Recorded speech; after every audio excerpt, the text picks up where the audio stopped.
This presentation is about personal security policies, training and awareness, created by Oluwaseyi Akinbade and Steve Bamiboye. Table of content: we have the abstract, we have introduction, we have 4 chapters and the reference. Abstract: humans are the weakest element in any security solution. No matter what physical or logical controls that are deployed, humans can discover ways to avoid them or disable them. All new personnel require some levels of training, so they will be able to comply with all standards, guidelines, procedure mandated by the security policy. But before the actual training can take place, awareness of security as a recognized entity must be created for users. Introduction: the work is geared towards security awareness in an enterprise and making sure before employees are hired some certain levels of procedure that should be considered, and when they are hired they need to be brought into the enterprise in an organized way.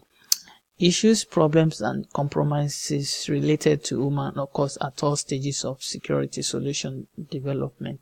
This is because humans are involved throughout the development, deployment and ongoing administration of any solution. Chapter 1: Personal security policies. Organization hire staff without knowledge of where they worked before. The following are recommendations on how companies can mitigate against this attack. The steps that must be taken to avoid security breach, violation, threats and risks includes the following. The first on the list is pre-hire. That is, this is when before the employees is being hired, a job description must be defined and job responsibility. Job responsibility are the specific work, tasks an employee is required to perform on a regular basis, and job description is very important in when hiring new staff. This sets a classification for the job. Without a job description, there is no consensus on what type of individual should be hired. Under this list, we have separation of duties, which is the security concept in which critical, significant and sensitive work tasks are divided among several individual administrators. Then we have the job rotation. Job rotation is rotating employees among multiple job positions. It simply means by which an organization improves its overall security through the explanation and definition. Then we have the monitoring and audit. This is simply to detect misuse or vulnerabilities in the system. Then we have the training. All users must be trained repeatedly, annually, or if there is a violation in the system. There should also be a background check. The organization must know who they are hiring. The information on the resume must be verified, and an appropriate background check must also be done in order to be sure they are not hiring a criminal. Still under the personal security policies, we have there should be a signed agreement. Type of signed agreement that we have is acceptable use, non-disclosure, monitoring, not compete, and all this must comply with the local, state, federal laws, union or labor contracts. Onboarding is the second stage, which is after hiring. That is, all paperwork must be completed. Security awareness training must be completed before new hire begins work. There should be a user account provision, what levels of access and what resources can be accessed. The principle of least privilege means that users are only given access based on their defined roles and nothing more. Personal security still continues. We have the employee monitoring. Employees should have no expectation for privacy when at work, when representing the company, when using company asset. All this should stay within the law. And the last procedure is the termination procedure.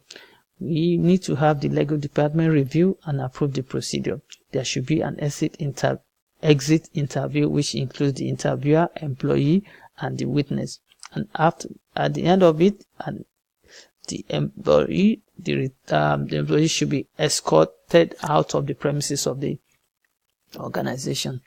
Chapter 2, where we have the training and monitoring. It is very important that companies must spend some more time training their staff about common attacks types. More importantly, the new attacks types. This would be made them to be security conscious. However, compliance and adherence of this lesson learned during the course of training can be verified by the following: through the CBT test for all participants after training. That option is simulation of email phishing and spear attacks. Still under the training and monitoring, the audit and compliance check. Audit and checks helps to ascertain if users are keeping compliance with the security and policy as intended.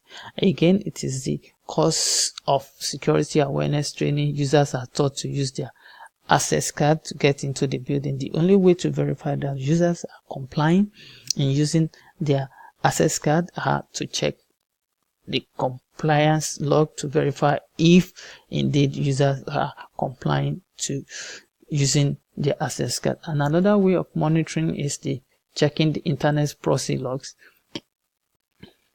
Chapter 3, which is the security awareness. It is very important we understand the security awareness, what security awareness means, and why an organization should involve in security awareness campaign in an organization. Security awareness is a well-organized training that seeks to create awareness of how a company or an organization can be breached and the techniques to avert such attacking scheme created by hackers or social engineering.